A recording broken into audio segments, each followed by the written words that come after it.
BNP বলছে আমরা একদলীয় শাসন চাই না, আমরা এক ব্যক্তির শাসন চাই না। আমরা অপেক্ষা করছি কবে নাগাদ তারেক রহমান আসবেন। খুব দ্রুত যৌক্তিক সময়ের মধ্যে দেশে যেন একটা জনগণের সরকার প্রতিষ্ঠিত হয়, একটা সুন্দর নির্বাচন হয়, নিরপেক্ষ নির্বাচন হয়, বাংলাদেশে একটা স্বাভাবিক রাজনীতি দরকার। বিএনপি বলছে আমরা একদলীয় শাসন চাই না, আমরা এক ব্যক্তির শাসন চাই না, একঘেয়েমি শাসন চাই না।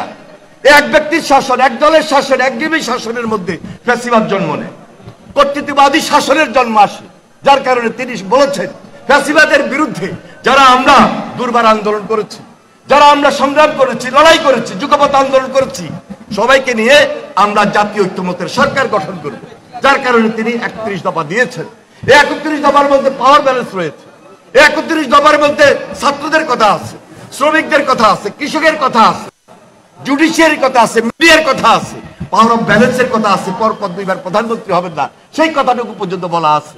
70 অনুচ্ছেদে একজন পার্লামেন্ট মেম্বার সেখানে গিয়ে তার মতের প্রকাশ করতে পারবেন, স্বাধীনতা রয়েছে, সেটা সংস্কার তিনি চেয়েছেন।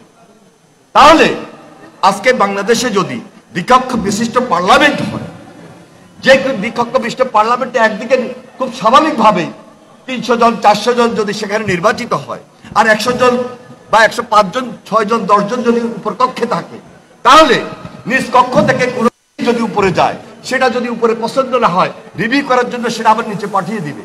এই যে আলোচনা, এই যে সমঝোতা, এই যে ঐক্যমতের ভিত্তিতে একটা দেশ পরিচালনা, এটাই হলো আজকে তারেক রহমানের বক্তব্য, বিএনপির বক্তব্য, বিএনপির 31 দফা, যা ইতিমধ্যে এই দেশে যে বর্তমান সরকার সংস্কারের কথা বলেছে, সেই সংস্কারের মধ্যেও একটা সুন্দর মিল রয়েছে। আমাদের দায়িত্বটুকু একটু বেশি এই মুহূর্তে, যার কারণে আমরা খুব ব্যস্ত থাকি, যার কারণে আমরা আজকে খেলাধুলায় বলেন, ওয়াজে বলেন, সমাবেশে বলেন, প্রোগ্রামে বলেন, জেলায় জেলায় বলেন, সেখানে আমরা যাচ্ছি এবং এই কাজগুলো করছি। এবং খুব দ্রুত যৌক্তিক সময়ের মধ্যে দেশে যেন একটা জনগণের সরকার প্রতিষ্ঠিত হয়, একটা সুন্দর নির্বাচন হয়, নিরপেক্ষ নির্বাচন হয়, সেই দিকে আমরা তাকিয়ে আছি। এবং এটাই সরকারের কাছে আমাদের সবচেয়ে বেশি প্রত্যাশা। আমরা অপেক্ষা করছি কবে নাগাদ তারেক রহমান আসবেন। তারেক রহমান সেই দিনে আসবেন। একটা আইনগত কিছু জটিলতা আছে, এই দেশও আছে, ওই দেশও আছে, মানুষ প্রত্যাশা করে। এই জন্য আজকে সাধারণ মানুষের মধ্যে একটা আন্দোলন শুরু হয়েছে যে এই মুহূর্তে এই প্যাসেজ যাওয়ার পর, এই প্যাসেজ পলায়ন করার পর আজকে যিনি দেশ চালাচ্ছেন উনি অত্যন্ত সম্মানিত ব্যক্তি, অন্তর্বর্তীকালীন সরকার, আমাদের আন্দোলনের ফসল, আমাদের এই সরকার। কিন্তু প্রত্যাশার জায়গা তো বেশি যে যারা খুন খারাপি করেছে, গুম খুন করেছে, অত্যাচার করেছে, নির্যাতন করেছে, 1 নম্বরে তাদের বিচার চাই, আমাদের মামলা প্রত্যাহার চাই। যারা আহত, যারা শহীদ হয়েছে, তাদের পরিবারে আমরা সহযোগিতা চাই, আর্থিক সহযোগিতা চাই।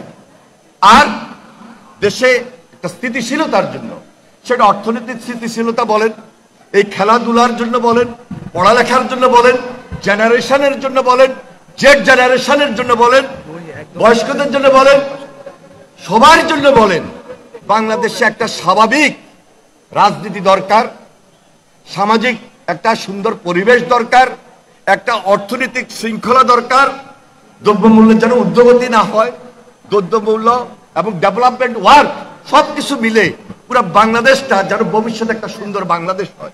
লক্ষ্মীপুর আইডিয়াল আলিম মাদ্রাসা জাগতিক ও নৈতিক ইসলামী শিক্ষার সমন্বয়ে আপনার সন্তানকে সৎ, যোগ্য, আলেমে দ্বীন ও দেশপ্রেমিক সুনাগরিক হিসেবে গড়ে তোলার অঙ্গীকার নিয়ে লক্ষ্মীপুর আইডিয়াল আলিম মাদ্রাসা আছে আপনার পাশে। এখানে প্লে থেকে আলিম পর্যন্ত সাধারণ বিভাগ, বিজ্ঞান বিভাগ, হিফজুল কোরআন ও গার্লস শাখায় ভর্তি চলছে। এখানে রয়েছে উন্নত যোগাযোগ ব্যবস্থা এবং রুচিশীল ও শিক্ষাবান্ধব পরিবেশ, আবাসিক অনাবাসিক ডে কেয়ার ব্যবস্থা।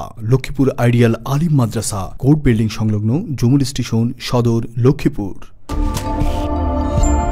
নোয়াখালী টিভি, বৃহত্তর নোয়াখালীর প্রতিচ্ছবি।